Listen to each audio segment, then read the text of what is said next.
Recientemente se ha suscitado una gran controversia debido al contenido de los libros de texto gratuito, los cuales, según algunas asociaciones de padres de familia e incluso de poderosos empresarios de medios en el país, estos contienen errores científicos graves, y además se han impreso los mismos con una marcada tendencia propagandística hacia el régimen en turno. Encima de ello, según estas mismas voces, los textos están aderezados con ciertos aires con tintes comunistas, y los cuales hacen apología del marxismo. La controversia ha llegado a tal grado que algunos estados se han opuesto a distribuirlos. Pero, ¿acaso este reclamo es algo nuevo y la solución es tan simple como corregir o no los mismos? Muchos de ustedes me han solicitado mi punto de vista sobre este tema, el cual, atendiendo a sus demandas, intentaré hacerlo.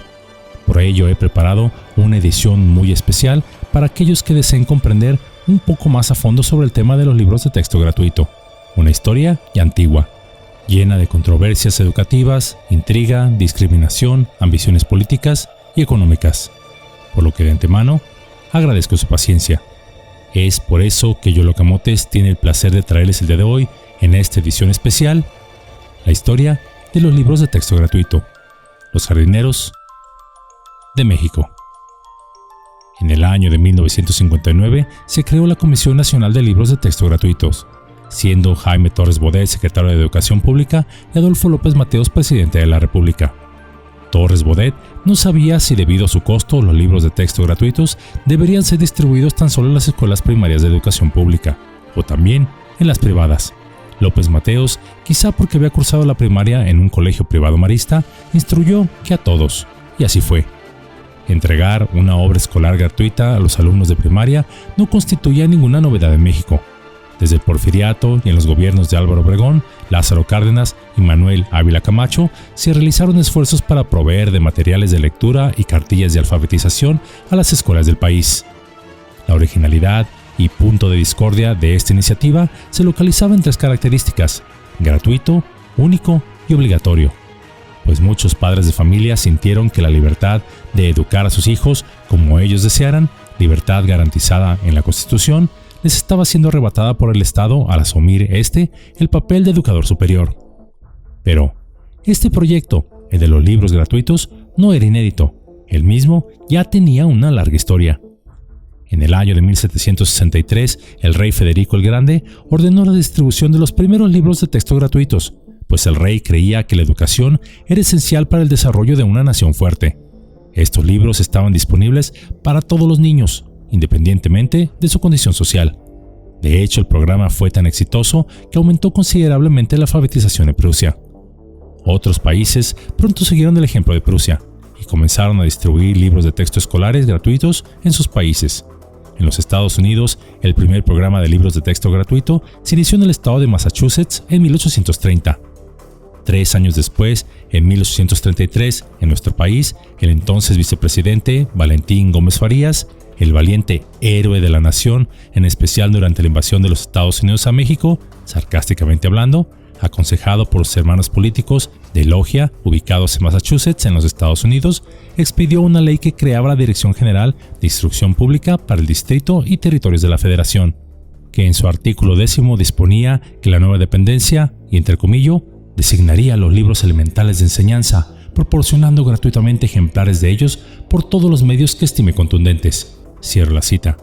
Aunque este proyecto nunca pudo iniciarse debido a los vaivenes políticos que el país sufría en esos años.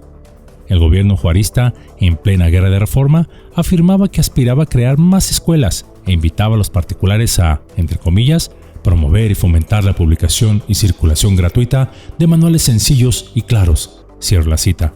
Desgraciadamente, este proyecto tampoco pudo concretarse. Durante el Porfiriato, el debate educativo se centró en temas como la obligatoriedad de la educación primaria.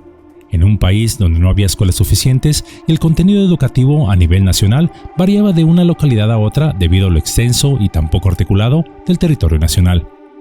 Uno de los grandes debates intentaba aclarar si la enseñanza puramente oral era suficiente o se requería contar con libros de texto, así como materiales de apoyo. Fue hasta el año de 1891 que se determinó que esos materiales sí eran necesarios para maestros y alumnos, aunque no necesariamente para todos los grados de primaria. Libros de historia como los escritos por Justo Sierra o la Guía Metodológica para la Enseñanza de la Historia, el texto del pedagogo suizo avecindado en México, Enrique Rebsamen, se convirtieron en materiales muy socorridos y reimpresos varias veces. La autoridad educativa, en aquel entonces, tenía la obligación de proponer las obras que sirvieran como textos en las escuelas nacionales y municipales de instrucción primaria del entonces Distrito Federal. De esta forma nacieron los libros de texto educativos para usarse en las escuelas. Aparecieron casas editoras que comenzaron a disputarle el mercado, que aún estaba en formación, a los autores considerados como anticuados, los cuales solían costear sus ediciones y luego se dedicaban a convencer a los gobernadores de los estados de las bondades de sus obras, para que se consideraran en las listas de títulos escolares recomendados en sus estados, asegurándose así la venta de los libros. Al llegar el nuevo siglo, es decir, el siglo XX, los libros de texto eran productos comerciales, que por su costo no eran accesibles para toda la población. Las cosas no mejoraron sustancialmente después de la Revolución Mexicana. Continuó el mecanismo de evaluar y dar a conocer listas de libros obligatorios y de consulta producidos por las editoriales privadas, entre ellas algunas extranjeras, mismas que a lo largo de los sexenios se fueron complementando con las publicaciones en tirajes siempre insuficientes para todo el país, auspiciadas por el Estado. Fue en el año de 1921 que se creó la Secretaría de Educación Pública y José Vasconcelos, ni más ni menos, se hizo cargo de ella. 1 millón de ejemplares fue el tiraje del llamado Libro Nacional de Lectura y Escritura que se distribuyó en ese entonces en todas las escuelas primarias. Además se publicaron las lecturas clásicas para niños famosas por sus ilustraciones. De la misma manera, desde la Secretaría de Educación Pública se reeditaron La Historia Patria y La Historia General de Justo Sierra. La revista gratuita El Maestro, con su suplemento Aladino, alcanzó tirajes de 75,000 ejemplares. Se intentaba, a través de estos libros, mostrar en un sentido nacionalista las supuestas bondades que había traído la Revolución Mexicana. Es decir, ya se comenzaba a emplear parcialmente a este material didáctico como una forma de propaganda gubernamental. Hubo, en el año de 1932, libros de lecturas para los primeros 2 años de primaria, y los cuales tuvieron tirajes de 182,000 ejemplares distribuidos de manera gratuita. El Departamento de Educación Rural publicó el famoso Fermín, ilustrado por Diego Rivera, y del cual se imprimieron 400,000 ejemplares que se destinaron a las escuelas rurales. Fue durante este periodo en el que se dio la llegada masiva de exiliados españoles a México, los cuales huían de la Guerra Civil Española y posteriormente de la Segunda Guerra Mundial. En su mayoría eran escritores, filósofos, científicos, editores, médicos y otros intelectuales, los cuales tuvieron un impacto significativo en los ámbitos cultural, académico y editorial en México, donde su influencia fue especialmente profunda en el campo de las editoriales y librerías. Estos inmigrantes españoles fundaron una gran cantidad de editoriales, las cuales, la mayoría de sus libros, figuraban en las listas oficiales de libros de texto recomendados por la Secretaría de Educación Pública, ello para ser usados en primaria y secundaria. Entre ellos destaca la figura de Rafael Jiménez Siles. Este personaje arribó a México en el año de 1939, con la idea de crear una distribuidora librera. 10 años más tarde se convertiría en ciudadano mexicano. Gracias al apoyo directo del presidente Lázaro Cárdenas, Jiménez comenzó con este proyecto, y para el 7 de julio de 1940, junto con distintas personalidades del medio político e intelectual mexicano, fundó la Sociedad Anónima Edición y Distribución Iberoamericana de Publicaciones, EDIAPSA, en la que fungió como director y gerente general. Entre los primeros accionistas cabe mencionar a Pascual Gutiérrez Roldán, Martín Luis Guzmán, Luis Enríquez Guzmán, el futuro presidente Adolfo López Mateos, Luis Legorreta, Carlos Trullet, y las instituciones Banco Capitalizador de Ahorros S.A., Financiera Algodonera de Fomento Industrial S.A., Banco Metropolitano S.A., la poderosa y monopolística productora e importadora de papel S.A., mejor conocida como PIPSA, propiedad del Estado, y asimismo contribuyeron con su talento y capacidad, entre otros, José Mancisidor, Antonio Castro Leal y Jorge Cuesta. Algunos en este punto se preguntarán, a ver, ¿cómo es que este inmigrante y refugiado español llegó al país y así nada más en unos meses hasta el propio presidente le abrió las puertas de Palacio Nacional para apoyarlo a crear lo que sería una gigantesca editorial que incluso subsiste hasta el día de hoy? Esto encuentra explicación en que Jiménez pertenecía a ciertas asociaciones políticas semisecretas de la cual Cárdenas también era miembro. Además, ambos eran ardientes socialistas. Aunado a esto, Jiménez tenía lazos de sangre con poderosos empresarios mexicanos. Estos 3 puntos le abrirían las puertas durante muchos años en las altas esferas de la política mexicana. A Jiménez, además, se le deben la fundación de otras importantes editoriales en materia de educación escolar, en las cuales fungió como dueño o socio fundador. Entre ellas podemos mencionar a Editorial Leyenda, enfocada en arte, historia e historiadores de México; Editorial Séneca, dedicada a libros de ciencia, medicina, arte, filosofía y clásicos españoles; Grijalbo, fundada por Juan Grijalbo, pero donde él fue socio fundador; UTEA, por González Porto; Joaquín Mortis y Ediciones Atlántida; Editorial Nuestro Pueblo, que publicaba libros básicos de gramática, aritmética, geografía e historia, entre otras muchas de las cuales aún existen hasta nuestros días. En el año de 1944, Jiménez promovió la fundación de la Asociación de Libreros y Editores Mexicanos. Más tarde, esta se fusionaría con la Cámara del Libro para finalmente establecer el Instituto Mexicano del Libro. Pero además de haber sido uno de los socios fundadores de todas estas editoriales, Jiménez fundaría también la Compañía General de Ediciones y Empresas Editoriales, Colección Málaga, Editorial Colón, Norris Editores, Editorial México, Editorial Nueva España y Diógenes. En algún video posterior les hablaré detalles sobre este importante personaje en el mundo de los libros en México. Pero cabe señalar que la participación de españoles en el mercado de libros en México no comenzaría con los exiliados. Había una historia previa. A principios de los años 20 del siglo pasado, los editores españoles eran alentados a exportar libros en español hacia países americanos, ello con el objetivo de obtener ganancias económicas y también, cito, españolizar las repúblicas hispanoamericanas. En México, desde el siglo XIX, existían juntas o comisiones evaluadoras encargadas de determinar qué libros de texto eran apropiados para los estudiantes de primaria en América. En 1954, durante la presidencia de Adolfo Ruiz Cortines, se estableció la Comisión Revisora de Libros de Texto y de Consulta, ello con la tarea de revisar y dictaminar obras inéditas o impresas para elaborar el catálogo oficial de libros de texto y consulta para que estos fueran empleados en las escuelas públicas e incorporadas. En 1959, de las 36 editoriales que producían libros escolares, 30 de ellas eran propiedad de españoles residentes en México, y los cuales tenían una notable presencia en el mercado en las listas oficiales de la Secretaría de Educación Pública. Básicamente, eran un monopolio que estaba en manos de extranjeros, los cuales promovían o ignoraban autores acorde a sus simpatías, relaciones políticas o de sangre, lo cual causaría recelo entre los empresarios mexicanos. Por ejemplo, uno de los autores más prolíficos de libros de texto para educación escolar fue Santiago Hernández Ruiz, originario de Zaragoza, España, el cual arribó a nuestro país también en 1939.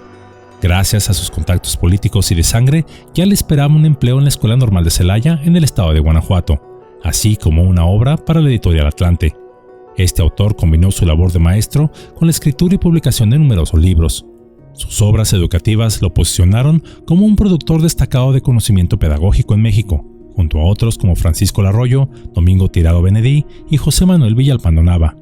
Su relación editorial con Luis Fernández González, un español radicado en México, fue duradera y exitosa. A través de la editorial de Fernández publicó una serie de libros de lectura que tuvieron gran éxito, mejorando su nivel de vida y permitiéndole crear una considerable reserva económica. Hernández Ruiz logró una presencia significativa en los catálogos oficiales de libros de texto de la Secretaría de Educación Pública en la década de los años 50 del siglo XX. Sus libros eran aprobados y autorizados para su uso en las escuelas primarias mexicanas. Colaboraría estrechamente con editores españoles y mexicanos, y lo cual le permitió acceder a la industria editorial y a las listas oficiales de libros de texto. Sin embargo, con la creación del libro de texto gratuito en México, la presencia de Hernández en las listas oficiales de la Secretaría de Educación Pública comenzó a declinar. La mayoría de sus títulos fueron retirados, mientras que los de los autores mexicanos continuaron siendo autorizados. Esta exclusión tuvo un impacto económico significativo en Hernández, quien consideró que la creación del libro de texto gratuito afectó negativamente la calidad de los materiales educativos. Esto tampoco fue de a gratis, pues Hernández abrazaba abiertamente el marxismo, y en sus libros así lo mostraba. Hubo varias protestas de padres de familia por incluir a sus libros en las aulas de clases, en lo que denunciaron que se quería instigar propaganda comunista en las aulas escolares. Pero, ¿por qué Hernández tuvo tanto éxito y muchos de sus títulos figuraban en las listas de texto oficiales del país?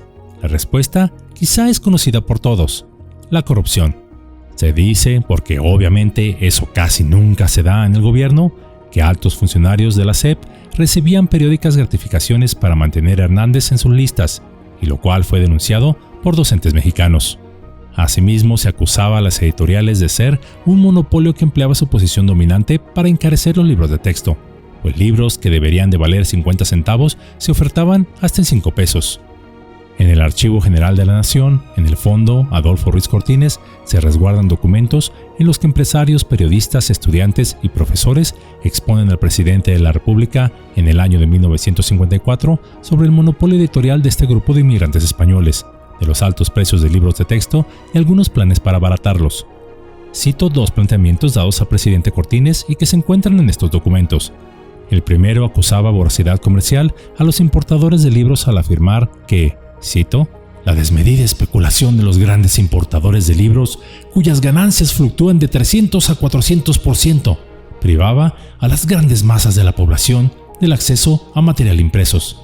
El segundo proponía terminar con estos excesos a través de la producción nacional. Para este fin se debía encargar la impresión de libros de texto a las imprentas oficiales como los talleres gráficos de la Nación y otras que dispusiera la burocracia. Se recomendaba además aprovechar las horas muertas de los talleres del Nacional y promover la inserción de publicidad en los textos escolares para que empresas serias y responsables absorbieran los costos de producción y fuera posible regalar estos materiales educativos sin que mermara las finanzas públicas. En este punto de la historia haría su aparición en la escena el exmilitar y exitoso empresario de los medios José García Balseca, dueño de la cadena de periódicos García Balseca, y la cual a la postre se convertiría en la Organización Editorial Mexicana. Balseca fue uno de los zares de la industria periodística en el país. Estableció, por ejemplo, el Día Nacional del Periodista, la primera escuela de periodismo en México, y además fundó 37 periódicos. Este empresario, el cual hoy en día prácticamente está olvidado de la historia nacional, exploró alternativas para producir libros a bajo costo, y lo cual logró. A principios de los años 50 del siglo pasado, compró en Europa una rotativa especial y produjo más de 40,000 libros de lectura 1 y 2 a 3 tintas con un costo de 20 centavos para los alumnos. Parte de estos libros de texto se usaron en las escuelas del estado de Jalisco. Además, estos libros fueron formados con educadores encabezados por el licenciado José Vasconcelos, exsecretario de Educación Pública, ello para preparar otros textos de primaria y secundaria. Una vez que se realizaron los análisis de costos, se imprimieron varias muestras que se mostraron al presidente Ruiz Cortines. El presidente dijo que le parecía muy bien todo aquello y se mostró sorprendido ya que se vendían estos libros, como lo mencioné, en 20 centavos, en contraste con otros de distintas editoriales que vendían los libros similares en 5 pesos. El presidente Cortines quedó de resolver si se emprendía la producción nacional de estos libros. Pero algo sucedió, pues poco tiempo después hubo el cambio de sexenio encabezado por Adolfo López Mateos, donde la presidencia anunció la creación de una Comisión Nacional de Libros de Texto, la cual estaba encabezada por Martín Luis Guzmán, el cual, y espero que no les sorprenda ya en este punto, era de abierta afiliación marxista. Había servido al régimen español de Manuel Azaña durante la Guerra Civil Española, por lo cual había perdido legalmente su nacionalidad mexicana. Así, lo que iba a ser una empresa para abaratar los textos, conservándolos en la tradición e idiosincrasia mexicanas, se fue convirtiendo con el paso de los años en un texto forzoso, de orientación materialista, sin valores y de categórica adhesión socialista, donde se alababan los grandes logros de los regímenes de Castro, Lenin, Stalin, Mao Zedong, Salvador Allende, etc. Esto se enmascaró bajo la presencia de libros de texto gratuito, sin serlo en realidad, pues tal enseñanza es costeada con impuestos directos e indirectos. No obstante, García Balseca fue llamado a integrarse a esta Comisión Nacional de Libros de Texto Gratuitos. Y ya durante el gobierno del presidente Luis Echeverría Álvarez, este último maniobró para quitarle sus periódicos a Balseca, ya que este lanzó distintas críticas al presidente Echeverría a través de sus diarios por considerar que estaba llevando al país hacia el socialismo. Cuenta el chisme que Echeverría era el verdadero dueño de la Organización Editorial Mexicana. En 1959, apenas 6 meses después de la creación de la CONALITEG, Comisión Nacional de Libros de Texto Gratuitos, el presidente Adolfo López Mateos ordenó la impresión de 16 millones de ejemplares de libros de texto, ello para ser entregados en el año de 1960. Para cumplir con este objetivo, la comisión liderada por Martín Luis Guzmán convocó a escritores y pedagogos mexicanos, en su mayoría de filiación socialista, para que participaran en la redacción de los libros de texto y cuadernos de trabajo correspondientes a los 6 grados de educación primaria. Cabe aclarar que estas convocatorias solo estaban abiertas para ciudadanos mexicanos por nacimiento, excluyendo autores extranjeros y naturalizados mexicanos.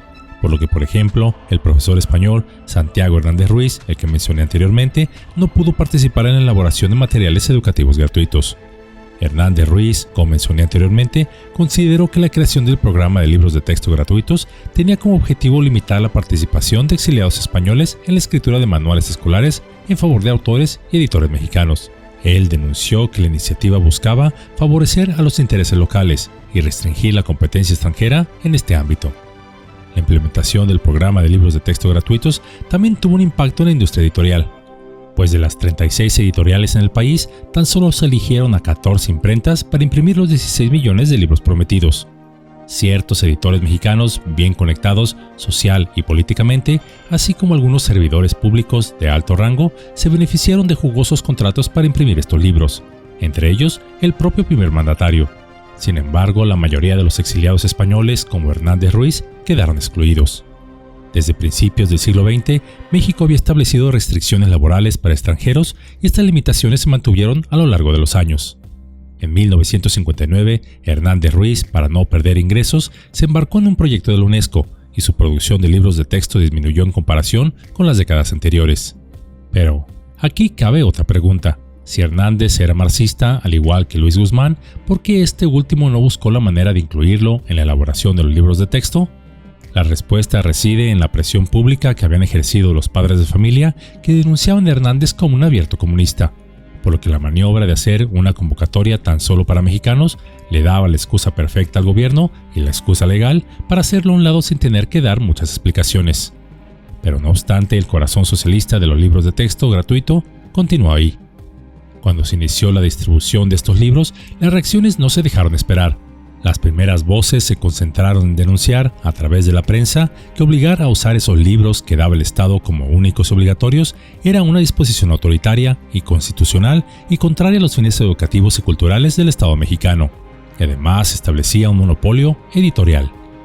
En febrero de 1960, el profesor Valentín Zamora, autor mexicano de distintos libros de educación escolar, publicó una carta abierta al presidente López Mateos, en la que advertía que autorizar libros comerciales tan solo para quinto y sexto grado lesionaban los intereses de los autores e industriales de las artes gráficas, discriminaba a prestigiados maestros mexicanos y afectaba a empresas papeleras y cartoneras mexicanas. Razones tenía de sobra el profesor Valentín, pues muchos autores mexicanos contaban con trayectorias de muchos años en la escritura de libros escolares y permanencias de más de una década en las listas de textos aprobados por la SEP para escuelas primarias. Asimismo, estos autores publicaban sus libros en las editoriales que el Estado mexicano había decidido dejar fuera de la impresión oficial, por lo que la disposición del presidente López Mateos perjudicó sus intereses educativos y económicos. Estas críticas se dieron en medio de un ambiente anticomunista avivado por el triunfo de la Revolución Cubana, así como la influencia de la Unión Soviética en muchos países del mundo. Las críticas denunciaron que a través de los libros de texto gratuito, el Estado extendía considerablemente su intervención en los asuntos educativos y sociales del país. Otra de las críticas fue del carácter represor por parte del Estado mexicano hacia quienes no utilizaran los libros de texto gratuito, pues los profesores que incurrieran en alguna falta, es decir, que no los emplearan, podrían ser sancionados con cárcel, multa, destitución e inhabilitación para desempeñar puestos federales. En el caso de las escuelas particulares, estas corrían el riesgo de perder su permiso de operación si no empleaban los libros listados en el catálogo oficial de libros de texto de la SEP. El 20 de febrero de 1980, por decreto del presidente José López Portillo y siendo secretario de Educación Pública Fernando Solana Morales, la CONALITEG se convirtió en un organismo descentralizado con personalidad jurídica y patrimonio propios. A mediados de la década de los años 80, el libro de texto gratuito se extendería al nivel de la educación secundaria, pero en este caso las editoriales y autores que habían quedado excluidas con la creación de los libros de texto gratuitos de primaria sí lograron contratos para la elaboración de material educativo para nivel secundaria, lo cual compensó las pérdidas generadas por su exclusión en las escuelas primarias del país. Eso hasta el día de hoy. En este rubro, las editoriales de origen español, Fernández Editores y Grupo Editorial Santillana habían sido hasta el año 2023 los principales proveedores de libros de texto gratuito para nivel secundaria ante la SEP, recibiendo, por ejemplo, entre ambas por parte del gobierno federal, en el lapso del 2018 hasta el 2023, más de 4.065 millones de pesos, o más o menos 247 millones de dólares al tipo de cambio del día de la publicación de este video, ello por la impresión de libros de texto para estudiantes de secundaria.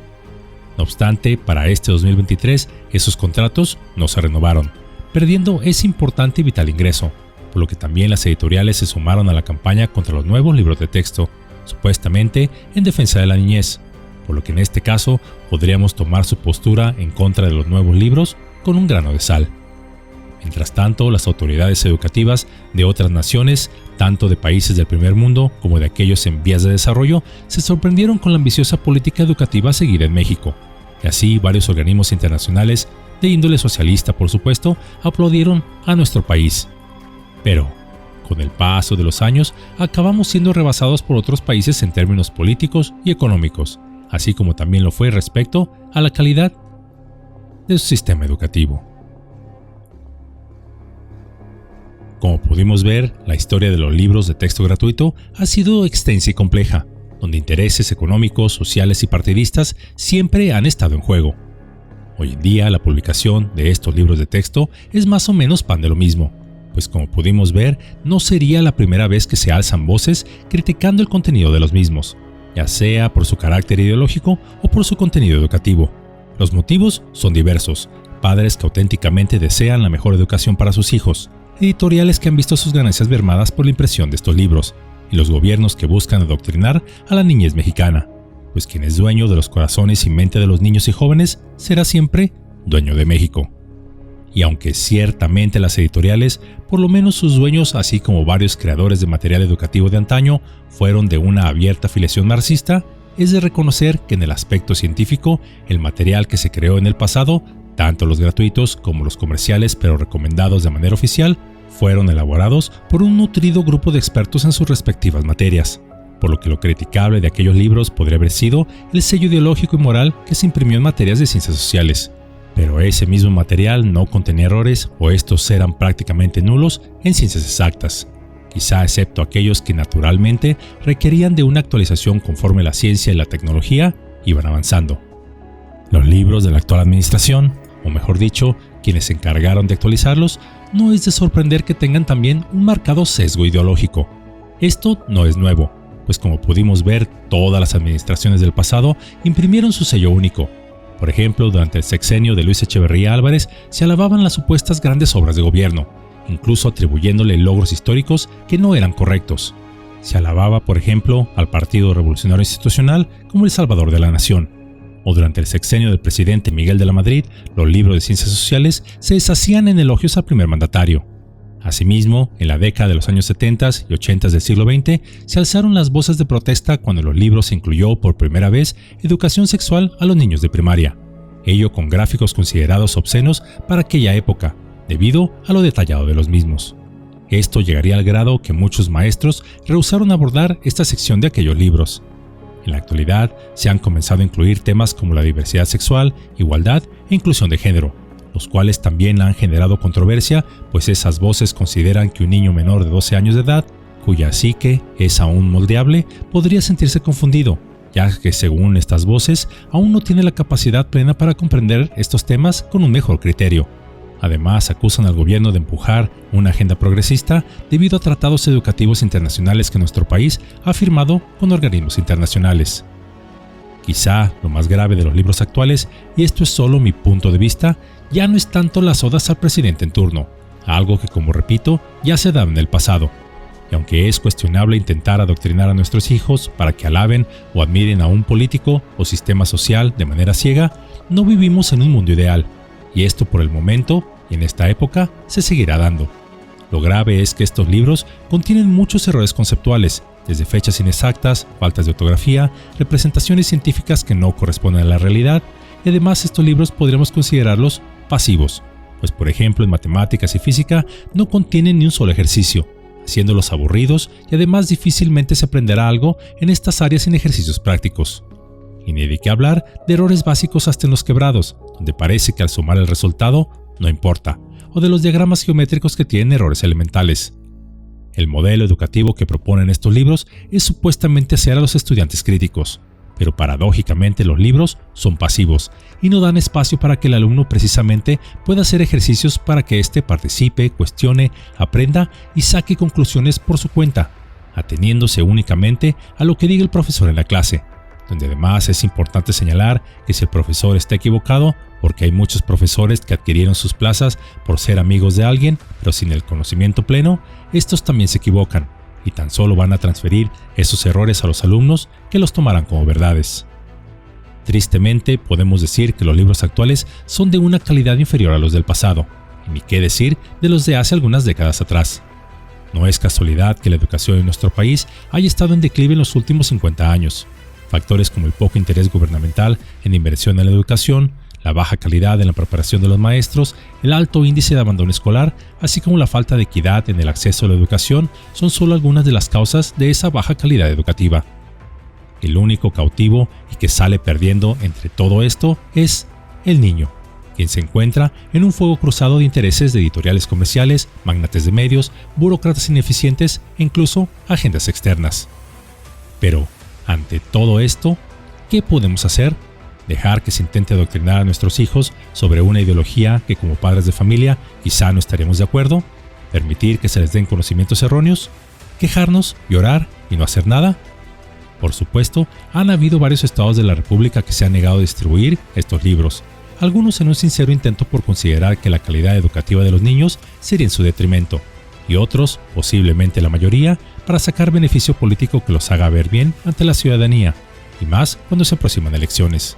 Tal vez, y es mi punto de vista personal, si el Estado se aferra a estos libros y no da espacio para correcciones de fondo, la solución más efectiva no está en quemarlos, como algunos han propuesto, sino en una solución que ya se empleó de manera efectiva en el pasado, y esto es una activa participación de los padres de familia. Si bien el Estado se ha atribuido la responsabilidad de enseñar a nuestros hijos, si este falla, es deber de todo padre intentar corregir esas deficiencias, pues no podemos jamás esperar que un burócrata nos vaya a resolver nuestros problemas, cuando de sobra está probado que a la mayoría de ellos solo van por su quincena en sus distintas prestaciones. Por ejemplo, en la década de los años 60, 70 y 80 del siglo pasado, cuando se alababa abiertamente la ideología marxista en las aulas de clases de todos los niveles educativos, los padres de familia, en casa, aleccionaban a sus hijos sobre los pros y contras de esta ideología. De la misma manera, los padres de familia, ante la indiferencia del Estado mexicano, ellos estaban en constante vigilancia de que sus hijos comprendieran las materias que se impartían en la escuela, y no lo dejaban todo en manos de los distintos gobiernos. Incluso hubo maestros que en franca rebeldía omitían secciones de estos libros en los que sentían el deber moral de no hablar de ello, como alabar la supuesta democracia cubana o las maravillas que el régimen soviético había traído a los países donde éste tenía su esfera de influencia.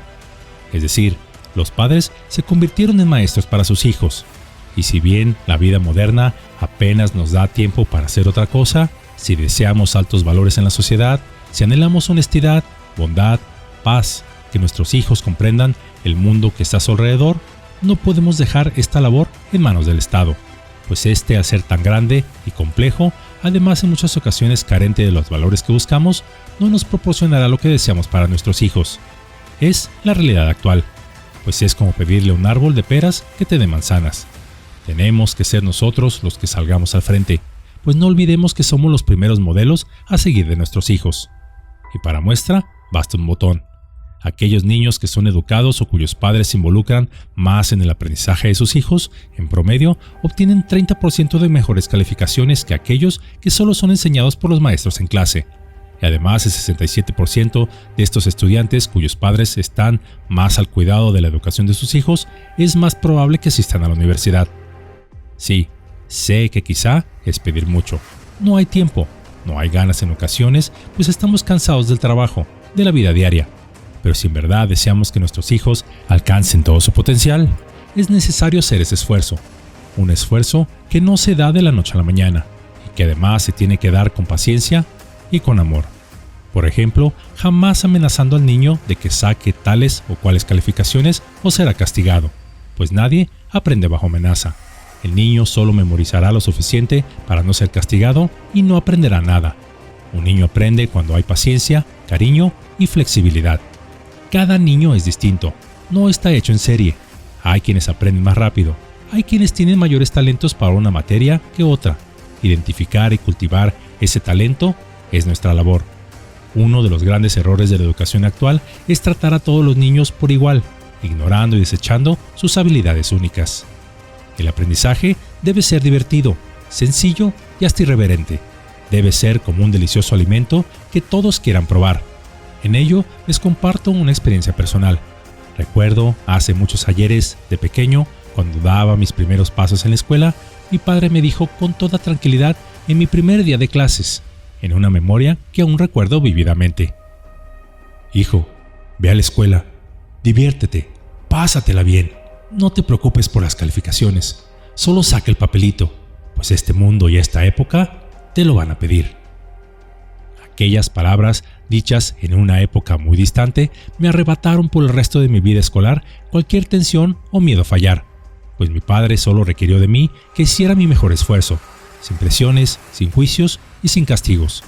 Ello me permitió siempre destacar académicamente, y no porque fuese un alumno brillante, pues nunca he sido mejor que los demás, o porque me propusiera sacar las mejores calificaciones, sino porque no había miedo en mi corazón, ya que no se puede fallar cuando sabes que cualquiera que sea el resultado, siempre ganarás.